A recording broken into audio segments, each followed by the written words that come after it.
सुप्रभात बच्चों। आज हम अपनी पाठ्य पुस्तक ज्ञान सागर का एक नया पाठ पढ़ेंगे। इस पाठ का शीर्षक है पुरस्कार। लेखक देवदत्त द्विवेदी जी की लिखी हुई एक कहानी है।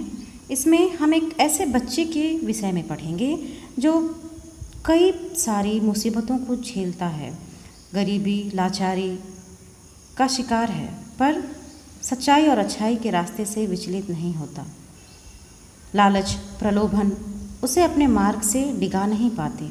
ऐसी कहानियाँ पढ़ने के लिए तुम्हें इसलिए दिया जाता है ताकि तुम भी अपने जीवन में सच्चाई और ईमानदारी के महत्व को समझ सको।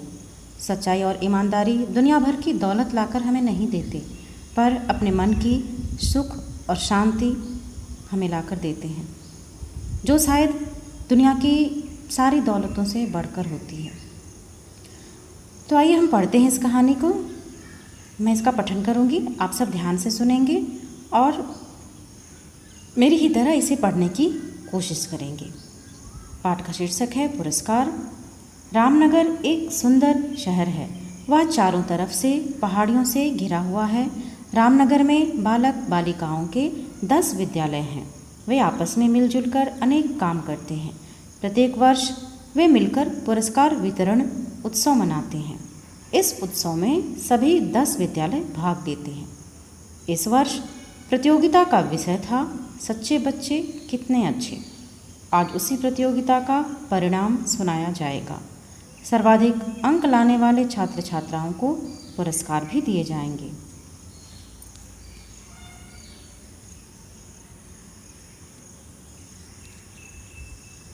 इस वर्ष प्रतियोगिता का पहला पुरस्कार विद्यालय नंबर 2 की 6ठी कक्षा के छात्र सत्यपाल को देने का फैसला लिया गया। जलसे में हेडमास्टर साहब ने सत्यपाल की सच्चाई की घटना सुनाई। सत्यपाल एक निर्धन लड़का है। उसके माता पिता इस दुनिया में नहीं हैं। घर में एक छोटी बहन और बूढ़ी दादी हैं। कमाने वाला कोई नहीं है, इसलिए सत्यपाल सुबह शाम अखबार बेचता है। इससे जो थोड़े बहुत पैसे मिलते हैं उनसे घर का खर्च चलता है। एक दिन की बात है कि रोज़ की तरह उस दिन शाम को भी वह बाज़ार में अखबार बेच रहा था। संयोगवश उस दिन बहुत वर्षा हुई थी और सड़क पर कीचड़ हो गया था। कुछ कुछ बूंदें तब भी पड़ रही थीं।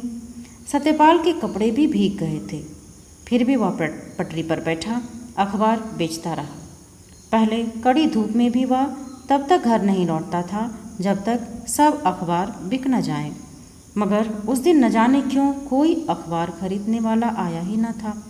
जब पटरी पर बैठे बैठे बहुत देर हो गई और एक भी ग्राहक न आया, तब सत्यपाल ने घूम घूम कर लोगों के पास पहुँच कर आवाज़ लगाई, आज का ताज़ा अखबार लो, शाम का ताज़ा समाचार लो।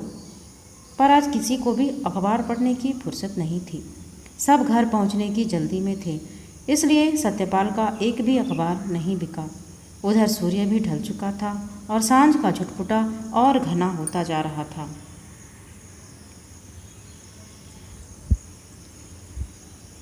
यह देखकर सत्यपाल को चिंता हुई, अगर आज अखबार ना बिके तो क्या होगा।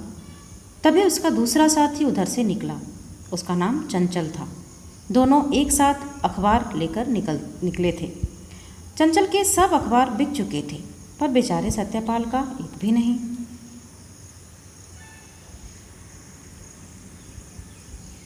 सत्यपाल ने हैरानी से उसके खाली हाथों और भरी जेब की ओर देखा, फिर कहा, भाई तुम तो बहुत जल्दी निपट गए। चंचल बोला, और तुम अभी हाथ पर हाथ धरकर बैठे हो। ऐसे तो तुम्हारे अखबार रात तक नहीं बिकेंगे। तो मैं क्या करूं?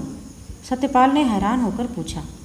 2-4 चटपटी खबरें ज़ोर ज़ोर से दोहराओ, जैसे बैंक में सनसनीखेज डकैती, लुटेरे रंगे हाथ पकड़े गए। फिर देखो तुम्हारे अखबार कैसे चटपट बिकते हैं। चंचल ने अपनी शान दिखाते हुए कहा। सत्यपाल ने कहा, पर ऐसी बड़ी कोई खबर तो आज अखबार में है ही नहीं। चंचल बोला, अरे बड़ी खबर तो नहीं है तो चोरी की छोटी मोटी खबर तो है। उसे नमक मिर्च लगाकर बड़ी खबर बनाना तुम्हारे अपने हाथ में है। बस फटाफट अखबार बेचने का यही ढंग है। चंचल का बताया उपाय सचमुच पक्का और अचूक था। इससे मिनटों में सारे अखबार बिक सकते थे।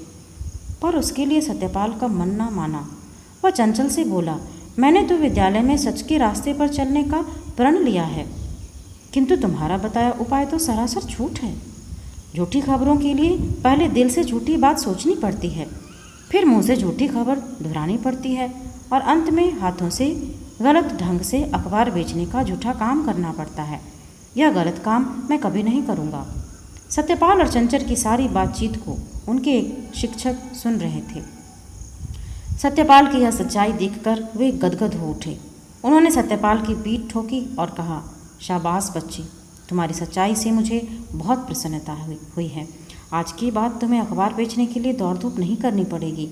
मैं तुम्हें विद्यालय की तरफ से 1000 रुपये मासिक छात्रवृत्ति दिलवाऊंगा। सत्यपाल ने विनम्र भाव से कहा, गुरुजी, आपकी इस कृपा के लिए बहुत बहुत धन्यवाद। सत्यपाल को उसकी सच्चाई के लिए प्रथम पुरस्कार मिला। सारा हॉल तालियों की गड़गड़ाहट से गूंज उठा। इस प्रकार सत्यपाल ने अपने नाम को सच कर दिखाया। तो बच्चों, इस प्रकार तुमने देखा कि सच्चाई और ईमानदारी व्यर्थ नहीं गई। सत्यपाल को इसका पुरस्कार ज़रूर मिला और कितनी भी मुसीबतों को उसने झेला। वो जानता था कि उसकी रोज़ की मुसीबतें बहुत बड़ी हैं, पर उसको झूठ का रास्ता पसंद नहीं आया। इसी तरह से अगर हमारे समाज में हर व्यक्ति की सोच बन जाए तो शायद ये दुनिया स्वयं ही स्वर्ग बन जाए। कहीं भी किसी को भी किसी मुसीबत का, किसी की धोखे का सामना ना करना पड़े। तो हम चलते हैं कहानी की ओर, जहाँ से ये शुरुआत हुई है वहाँ से हम एक एक पंक्ति को समझने का प्रयास करेंगे। तो कहानी शुरू हुई है रामनगर से। रामनगर कैसा शहर है? बहुत सुंदर शहर है। चारों तरफ पहाड़ियों से घिरा हुआ है और रामनगर में बालक और बालिकाओं मतलब गर्ल्स और बॉयज़ के 10 विद्यालय हैं। वे सभी आपस में मिलजुल कर काम करते हैं, सभी आपस में सहयोग के साथ काम करते हैं और प्रत्येक वर्ष मिलकर 10 विद्यालय जो क्या काम करते हैं, मिलते हैं और पुरस्कार वितरण उत्सव भी मनाते हैं। इस बार के उत्सव में सभी 10 विद्यालय हमेशा भाग लेते थे। इस वर्ष विद्यालय का प्रतियोगिता का विषय था सच्चे बच्चे कितने अच्छे। तो यह था प्रतियोगिता का विषय कि सच्चे बच्चे कितने अच्छे होते हैं और हम सच्चाई को क्या करेंगे, प्रोत्साहित करेंगे। अगर हम इस तरह की प्रतियोगिता की शुरुआत करें कि चलो बच्चों में प्रतियोगिता करवाते हैं कि कौन सच्चाई के मार्ग पर सर्वाधिक चल सकता है, तो ऐसे में क्या होगा, बच्चों को प्रोत्साहन मिलेगा। बच्चे समझेंगे कि अगर मैं सच के रास्ते पे चलूँ तो मुझे पुरस्कार मिलेगा और सच्चाई और ईमानदारी को अपनाने का प्रयास करेंगे। जैसे कि तुम लोग की ड्राइंग कंपटीशन होती है, स्पीच कंपटीशन होती है, बहुत सारी कंपटीशन होती है। तुम लोग इंटरेस्ट लेते हो कि चलो इसमें मुझे कुछ प्राइज़ मिलेगा, मुझे सर्टिफिकेट मिलेगा, तो तुम्हें ड्राइंग करने की आदत पड़ती है। गेम्स में कंपटीशन जब होती है तो तुम्हें खेल खेलने की आदत पड़ती है। तो इस तरह के कंपटीशन भी होने चाहिए कि लोग सच्चाई और ईमानदारी के पथ पर चल सकें। तो इसी को प्रोत्साहित करने के लिए रामनगर के 10 विद्यालय इस विषय पर प्रतियोगिता का आयोजन कर रहे थे। आज क्या था, उसी प्रतियोगिता का परिणाम सुनाया जाना था। सर्वाधिक अंक मतलब सबसे ज़्यादा अंक लाने वाले छात्र और छात्राओं मतलब गर्ल्स और बॉयज़ जितने भी थे सबको पुरस्कार दिए जाने की घोषणा हो गई थी। इसके बाद हम चलते हैं। तो इस बार किसे पुरस्कार देने का फैसला किया गया था? विद्यालय नंबर 2। तो 10 विद्यालय के इस तरह से नंबर बांटे गए होंगे। तो विद्यालय नंबर 2 की 6ठी कक्षा के छात्र सत्यपाल को देने का फैसला लिया गया था। जलसे में मतलब उस प्रोग्राम में, उस आयोजन में हेडमास्टर साहब ने सत्यपाल की सच्चाई की घटना सुनाई। तो सबको बताया उन्होंने कि सत्यपाल को यह पुरस्कार क्यों दिया गया है। सभी ध्यान से सुनने लगे होंगे। तो उन्होंने बताया, हेडमास्टर साहब ने बताना शुरू किया कि सत्यपाल क्या है, निर्धन लड़का है, गरीब है ना, उसके पास दौलत धन नहीं है।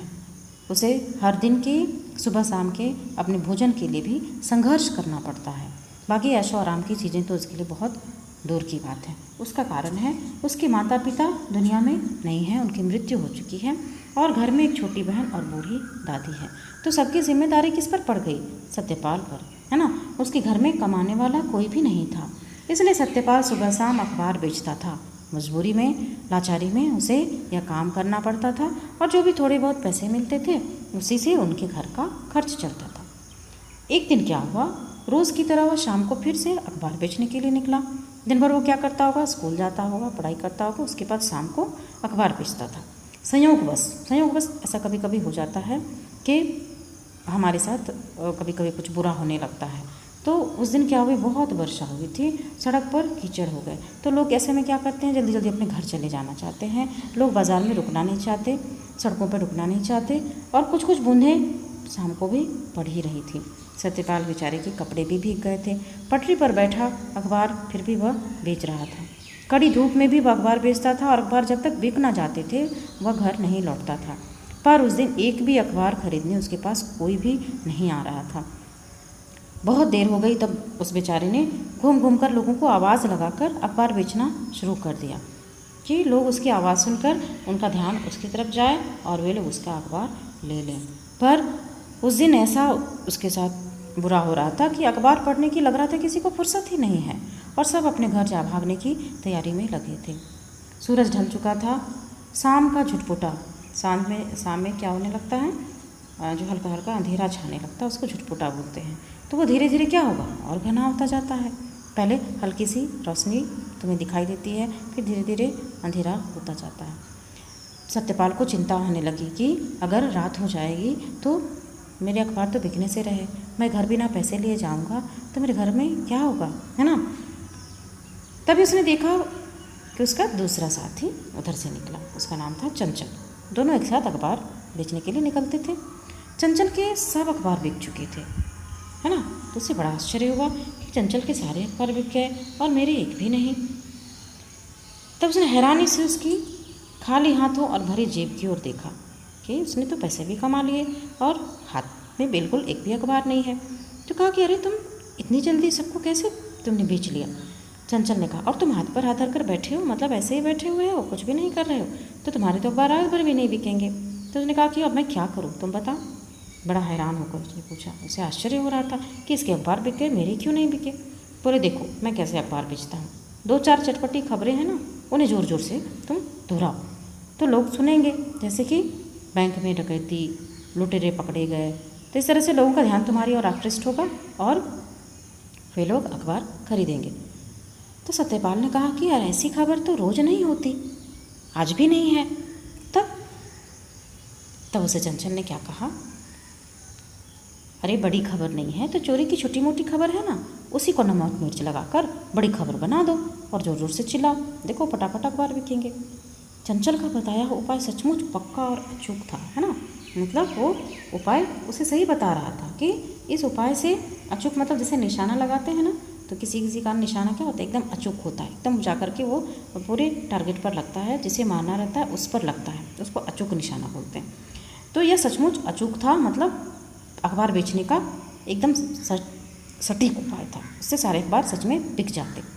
पर सत्यपाल का मन नहीं माना, है ना। उसने चंचल से क्या कहा, मैंने तो विद्यालय में सच के रास्ते पर चलने का प्रण लिया है ना। विद्यालय में प्रण मतलब मैंने वादा किया है, प्रॉमिस किया है, प्रतिज्ञा की है कि मैं क्या करूँगा, सच के रास्ते पर चलूँगा। तो क्या मैं ये काम करूँ, है ना। ये उपाय तो झूठ है। पहले क्या करूँगा, पहले दिमाग में मैं झूठी बातें सोचूंगा, फिर उसे मुंह से निकालूंगा, फिर लोगों को क्या करूँगा, झूठी बातें सुनाऊंगा। मैं यह काम नहीं कर सकता। तो क्या हो रहा था, जब वे लोग बात कर रहे थे तो उनके एक शिक्षक वहीं खड़े थे और उनकी सारी बातों को सुन रहे थे। सत्यपाल की सच्चाई देखकर गदगद हो उठे, बहुत खुश हुए, भीतर से एकदम उनको बहुत अच्छा लगा और उन्होंने उसकी पीठ ठोकी, उसको शाबाशी दी और कहा कि तुम्हारी सच्चाई से मुझे बहुत प्रसन्नता हो गई, है ना। अब क्या करोगे, तुम्हें अखबार बेचने के लिए दौड़ धूप नहीं करनी पड़ेगी, मैं तुम्हें छात्रवृत्ति स्कूल की तरफ से, विद्यालय की तरफ से दिलवाऊँगा, है ना।